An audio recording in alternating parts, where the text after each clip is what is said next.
That's one of the biggest mistakes I see sellers doing, because a lot of sellers write this very vague, shaky language into their appeal. They even say, maybe it was this, it might have been that. It's the death knell for any appeal is to be like, we don't really know. Delete all of that. If you're not even sure, you're not even ready to appeal. You're handing them an obvious way to deny your appeal.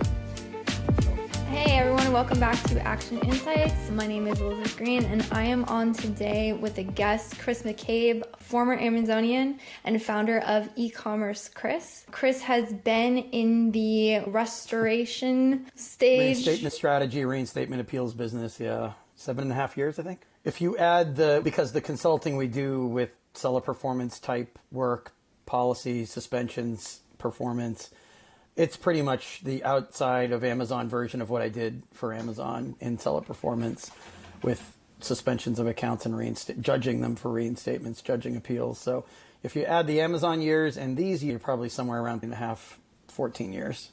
It's a long time. Definitely. I jumped the gun a little bit there, but we're going to be talking about what to do about listing takedowns. That's definitely within your wheelhouse. So here on Action Insights, our ideas is we're going to be bringing experts in the space to help you out with issues or other things that can arise in Amazon and the world of e-commerce. And listing takedowns is definitely one that can stop you in your tracks and not one that you want to be sleeping on or just saying ahead of the call. And like time is of the essence in a lot of these things. So today the goal is to definitely give you some information on how you can deal with insights. So we'll be diving into that topic. Happy to be here, by the way. Thanks for inviting me. Yeah, I was super glad to have you on. You're definitely the guy to call when dealing with this issue. So yeah, first, do you mind just going into a little bit like what a listing takedown is? Yeah, it's a suspension of the listing. Nowadays, there's a couple different messages Amazon sends out. Sometimes they threaten to take the listing down, but they don't actually do it yet. They give you a chance to either submit documentation if that's what they want, submit a written appeal if that's what they want. Sometimes they want pictures of your packaging. It all depends on what the policy issue is or if there's complaints from buyers and so forth. But it's a suspension. Ultimately, people are hiring us not because so much they're afraid of something happening. Typically, it's already happened. Today, we're focused, especially since we're in Q4, peak holiday right around the corner, we're focused on the situation where your listing's already down and you've only you've got moments, and you don't want to appeal that quickly, but you've only got moments to pick a strategy, I would say, in terms of how you plan to appeal, even if that appeal doesn't get submitted for a day or two. Yeah, that's a really good point. So when we're talking listing takedown, like you were saying, listing is taken down, which means sales stop. And at that point, if sales are stopping, that's a major hole in the business, which is why teams like yours are so valuable, because you were saying that strategy is super important in this time, 100%. Yeah. I think that's one of the people pick the wrong path from the get-go or from the outset. That's one of the biggest common mistakes I see sellers doing. And I can save that for when you ask the official question. Yes, no, that's something I definitely want to dig into that. You were saying that Amazon sometimes sends you notification. How does that happen of you going, oh my gosh, listing is taken down? Some people have these listings down and they just don't see the performance notifications. If it's not a top selling ASIN, they might not read it right away. They might not react right away. They might not be managing their own account, whether or not they've hired somebody to manage it as an employee or they hire an agency to do it. Some brand owners don't know right away that there's even a threat of an account suspension or a listing going down. The account health dashboard is what kind of indicates that's like your scorecard, right? What's your rating? But also that detail into the specific performance notifications. What do they say they want to see from you?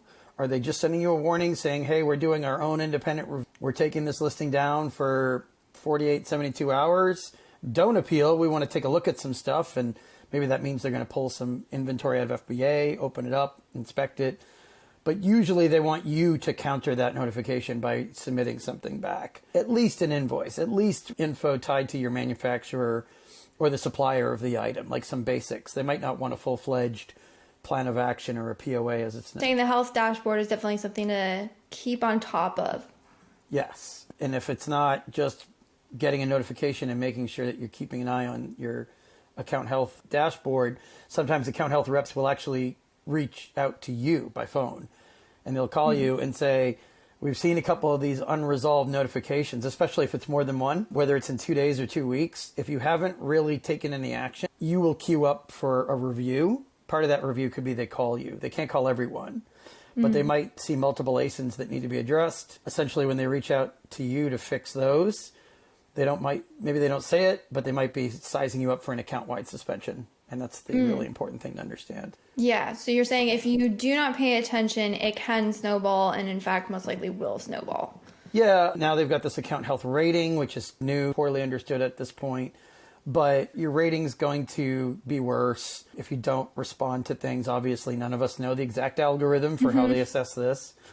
But you can assume that if you let things fester and you don't address them as they come in, again, haste makes waste. You don't answer something just for the sake of it, just because your account health might be trending downwards. Because if you start getting all of your appeals denied, that doesn't help either. Then they're more likely to call and be like, we can see that you're appealing. The seller performance guys aren't taking any of your appeals, and your account health is still as bad as it was. What's the story? So with filing those appeals, I assume it's really important to figure out like what caused the issues in the first place. They're going to ask what's going wrong. Are you inspecting product properly? Is it an item quality issue? It could be an intellectual property issue. There's a lot of different things. It could be they're not necessarily going to volunteer all the information. They want you to start digging around for like buyer complaints. They want you to start digging around in voice of the customer to find out what's going on. So I guess what I'm hearing is that you have to look at kind of the flags you've gotten and get like contextual clues with where you should look into things. Yeah, the burden is on you to do the research. They might point you in the right direction. Sometimes they don't, and I understand you have to push account health reps to say, hey, get me started here. You're just giving me generic guidance, and it's not putting me in a position to either revise an appeal that you've already sent or create a new one. If they're looking for key pieces of information and you don't even know what it's about, the odds of you hitting that target where they want it is very low. And I assume that's what you were talking about earlier as far as like crafting strategy for dealing with the appeals. It sounds like there's... Some people look in their account health and they say, oh, I know what this is about. These are IP complaints, intellectual property. They write a whole appeal about it. They never really research whether it could be something else or if it would be something else. They don't call back to account health. If you didn't get the call from account health reps, it's on you to call them and say, look, we're a bit unclear on what this is about. Account health reps can't read to you from your account annotations, but they should be able to give you the gist of it or paraphrase, why you're being prompted to submit documentation, appeals, or a full plan of action if that's what they want. Part of the thing I see sellers doing is not reading the message all the way to the end, which is really important because usually there's a lot of filler in there that you don't necessarily need, but they might say later down the page, hey, we need a plan of action. You don't want to miss that because there's no point missing that key piece of what the ask is, calling account health, and then having them say, oh, you do need a plan of action, and you're surprised, and you're like, oh, we should talk about that. Or you want to talk about a plan of action, and account health reps look at it and say, we're not even asking you for that. Why are you calling to talk about that? It just means the call is going to be longer. It's going to go off into more directions, and it might be less productive. It's a better use of your time to read that whole message, figure out, do I know concretely, specifically what this is about? And if not, am I ready to write an appeal without knowing that? Because if you're guessing and it's the wrong topic, like you're off topic on your appeal, they're just going to throw it away. That's what I've noticed with a lot of like any sort of support tickets. Seems to be that the wording, it's almost like you have to speak the Amazon language for them to understand, connect the dots between what you're submitting or what you're requesting. And it's almost like, the buzzword, it gets through whatever filters or something they're looking for. Yeah, it's not just about copying and pasting jargon, or people love to talk to me about, you have a template that has all the insider Amazon jargon already baked into it.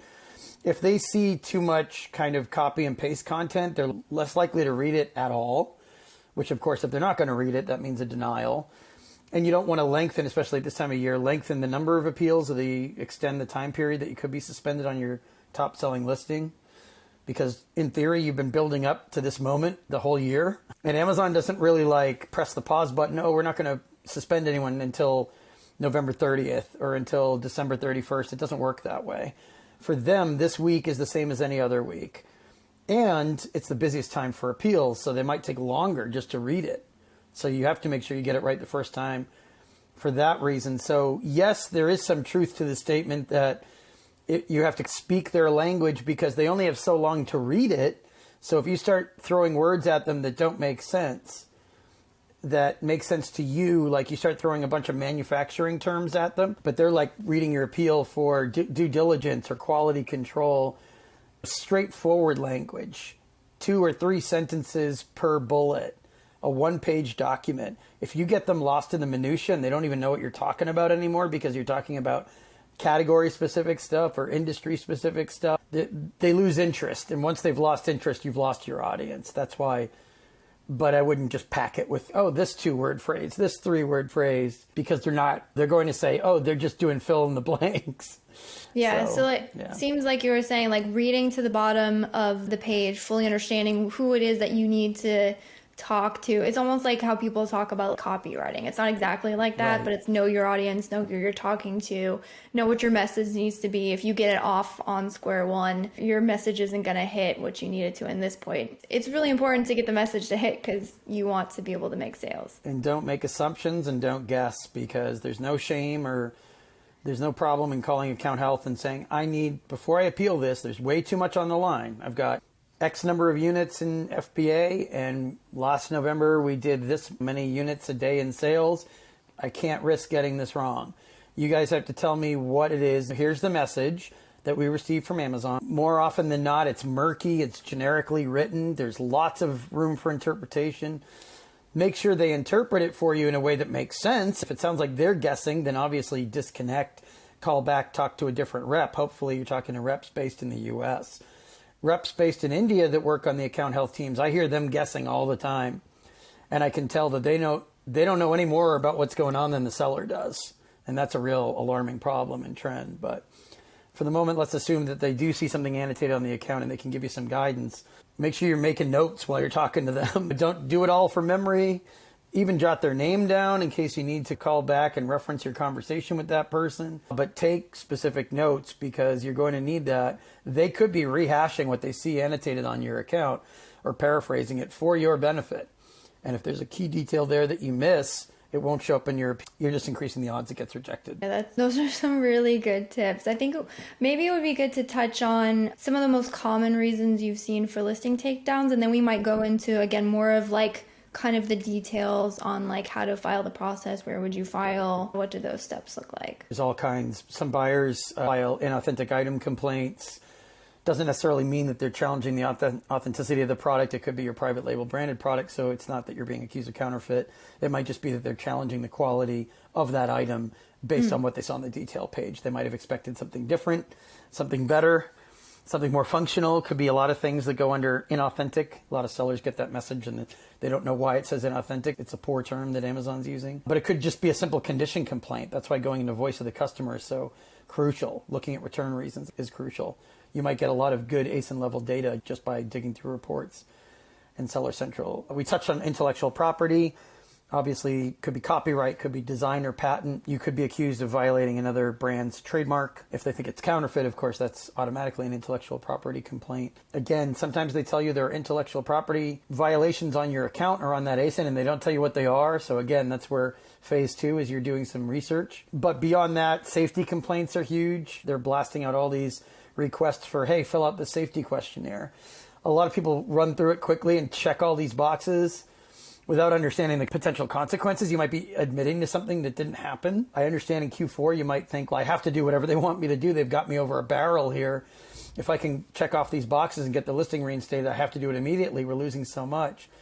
But keep in mind that once you've confessed to something or admitted to it, they might hold you to that. They might say, we need a plan of action because you already said that there were bad batches of samples from your supplier or your manufacturer.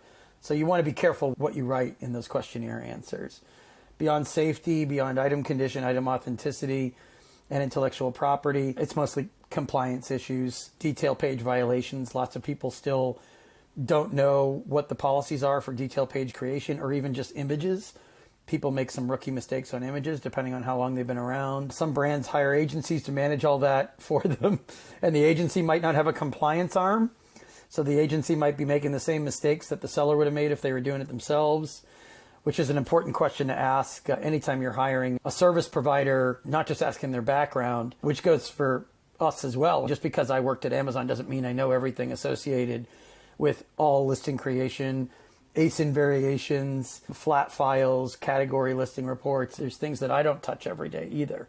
So just because somebody worked at Amazon doesn't mean they know everything Amazon. But if they hadn't worked at Amazon, what is their real background in terms of resolving these things, in terms of forming the right action items to go into a plan of action? Because ultimately, if there's a compliance error on the listing, we can't go back in a time machine to a place where you never made the mistake. But the next best thing is identifying exactly what you did wrong, presenting that diagnostic in the appeal, because that tells the investigator, okay, they know exactly what they did wrong. I don't need to waste any time wondering or worrying whether or not they have any idea what happened here.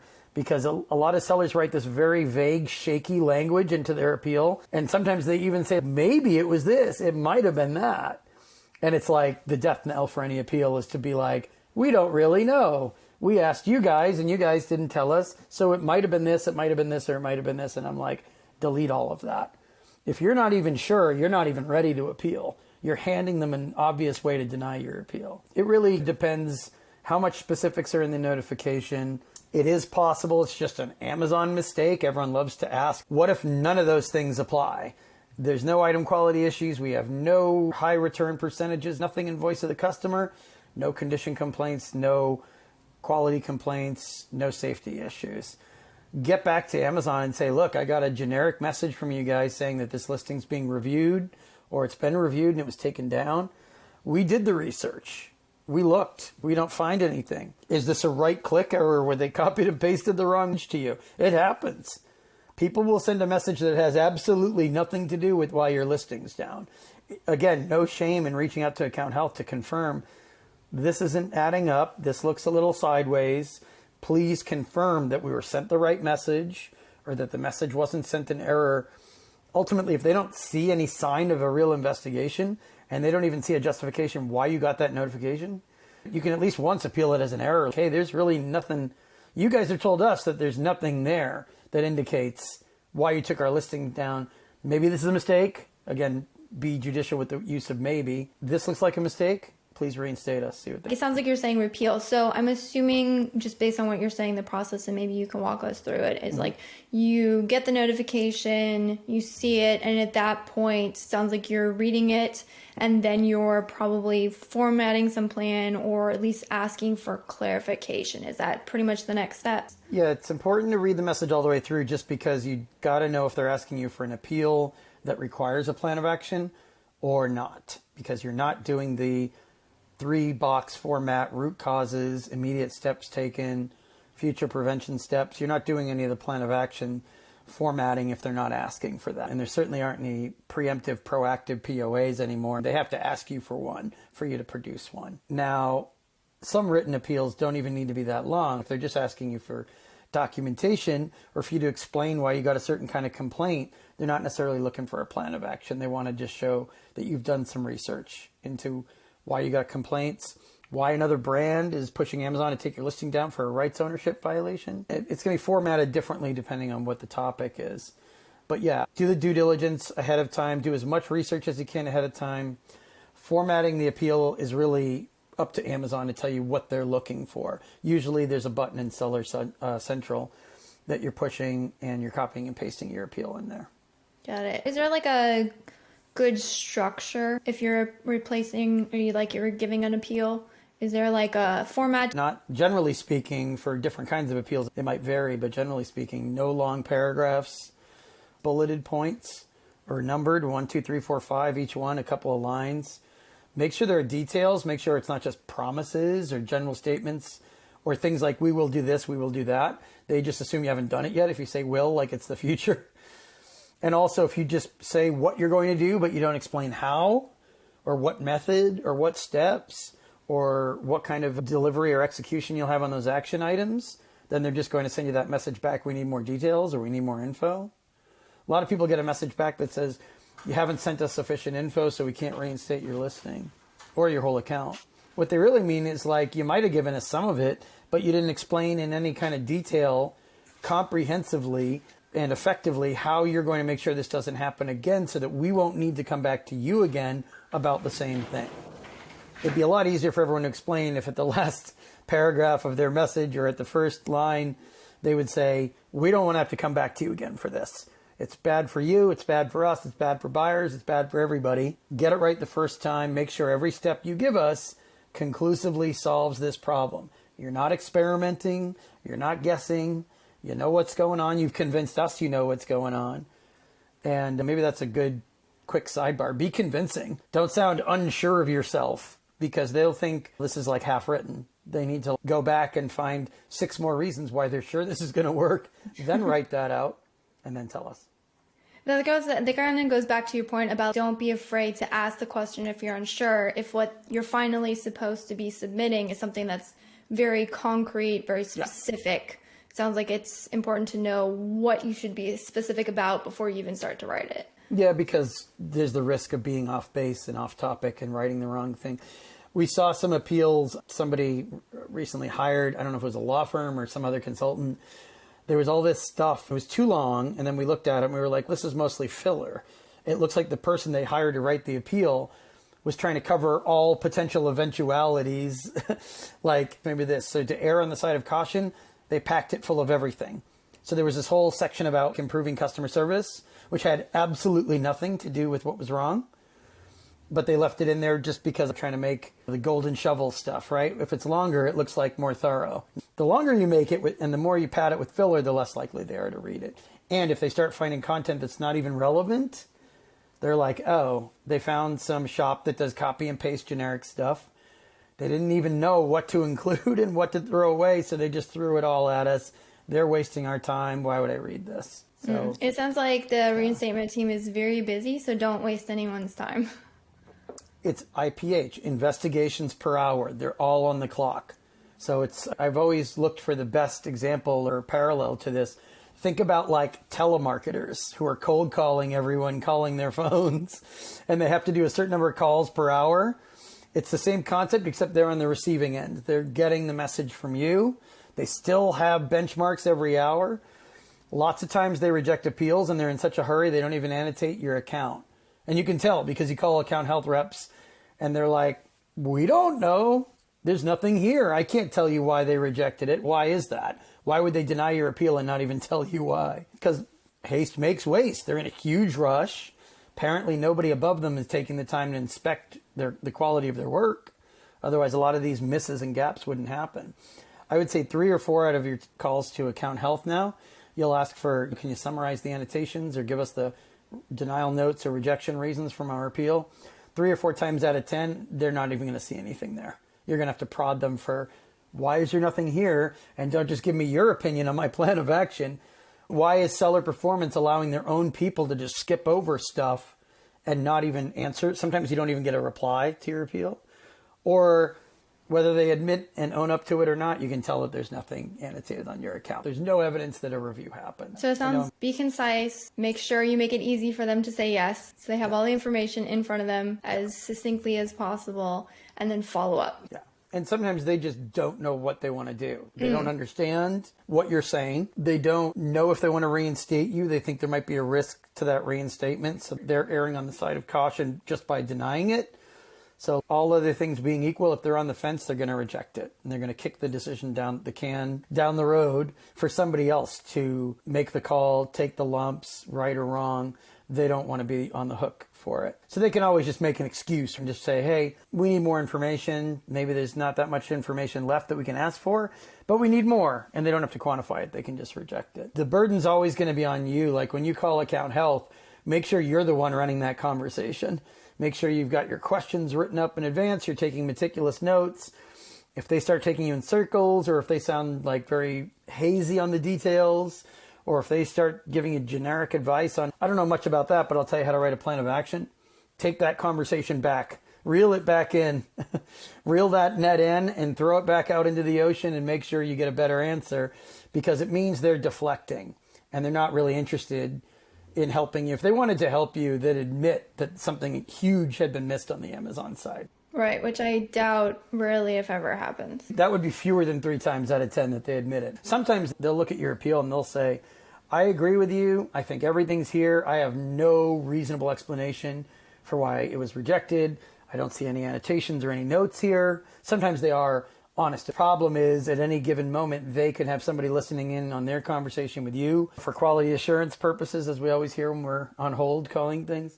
Somebody above them might be listening. They might not like their overly honest assessment that the person in seller performance didn't do their job. I assume that there's times when you're getting everything right.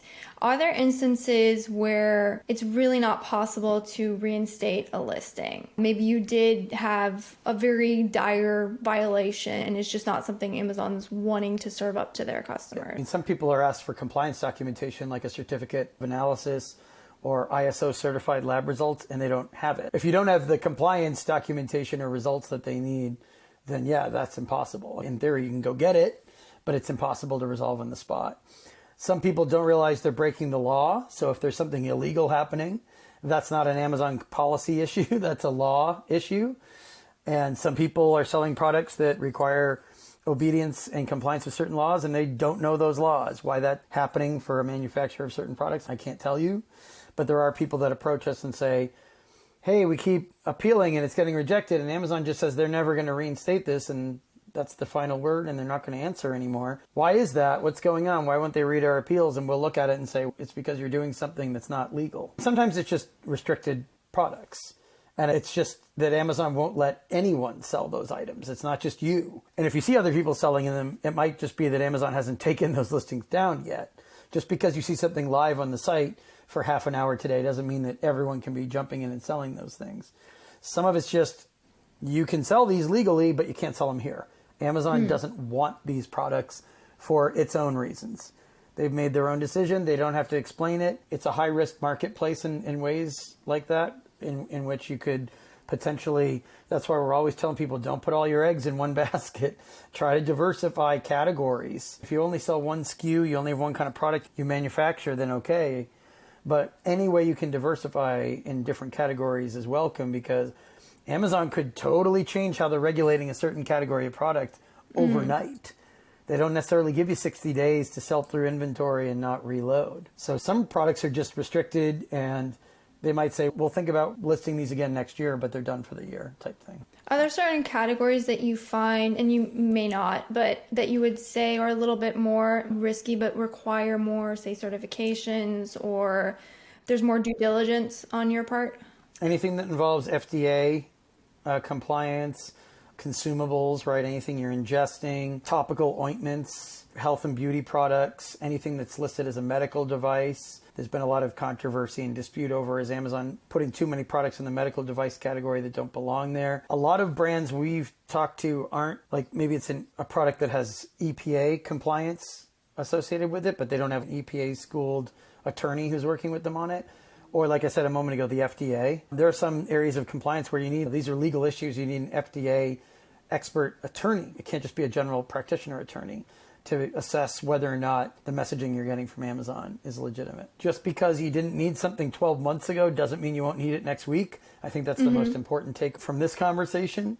Whether it's an appeal where you need consultants like us to hop in, or it's something legal, you need a lawyer to hop in. This is a moving target, right? Amazon doesn't really apologize for yanking the rug out from under you. Their perspective is, hey, things change. The past isn't always the present. Too bad, so sad. We're not going to apologize to you. So you have to be agile and ready for that. You've given us some really good things to think about. A lot of good perspectives on things that you definitely want to be thinking about, your categories, or how to definitely keep on top of your account health. Maybe just to close us out, we could talk about maybe just how long you should continue to file appeals. Like we were saying, certain things are not eligible for reinstatement. And sometimes it's just Amazon doesn't respond. It's nothing you've done wrong. Some people have a well-written appeal, thought out, investigated, and Amazon just loses it, right? So you don't spam them. That's not the right response. But you can send a second appeal saying, I haven't heard from you guys. I'm losing 10 grand a day. This is the peak holiday season. You can nudge them along. What would you say the time would be between this time of year? Most of the brands we're working with are, especially in the top selling ASIN or 2, they're losing so much every day that you're really only waiting 48 hours at this time of year. The problem with waiting, we never tell people to just send multiple appeals in per day. The problem with waiting is you could be waiting forever. They might have rejected it and not sent you the message telling you their decision. That's the scary part. That's why calling account health to say, I haven't heard from you guys. You might just say it's still being reviewed, but I don't even know if it's been rejected, and I've got no expectation of getting a message, period. Those are two totally different outcomes, because you could be waiting forever. There are some people who contact us after 5, 6, 7 days of either being told to wait by account health reps, and they're not waiting for anything. It's already been decided.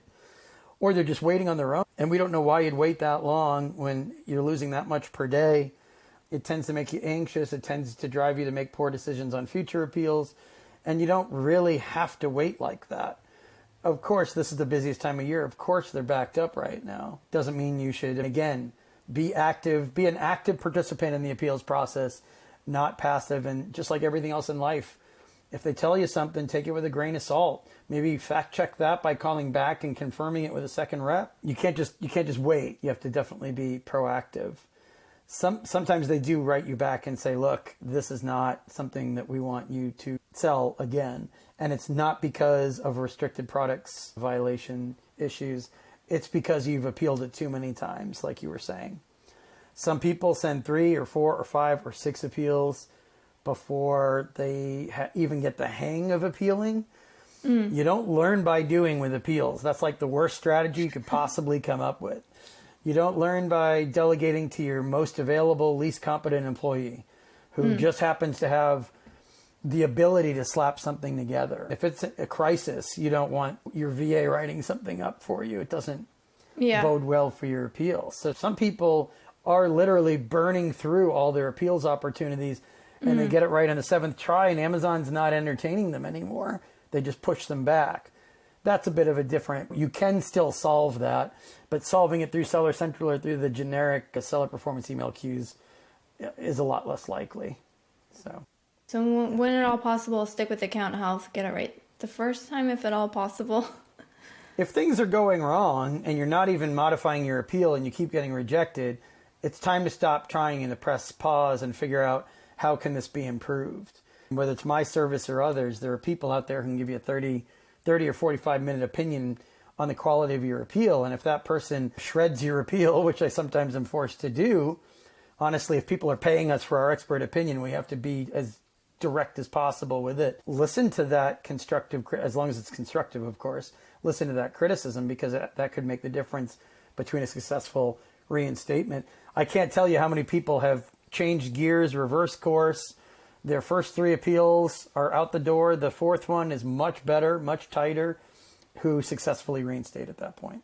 Yeah, that's a really great call out. Awesome. I'm so glad that you were able to come on today. I'm really excited to have you on. I was so glad when you said yes, because again, you're definitely, I would consider, the expert in this space. Yeah, no, happy to help. If there's another period during Q4 where you're seeing an alarming number of trends and people can't sort them out. Hopefully not. If there is, we definitely know who to call. So I mean, I definitely want to give you a chance. If people are looking to get a hold of you and with this kind of stuff, time is of the essence, where is the best place to do that? Oh, and the other listing suspension that I didn't talk about was competitor abuse. Sometimes competitors, it has to be handled very quickly, but also very uniquely.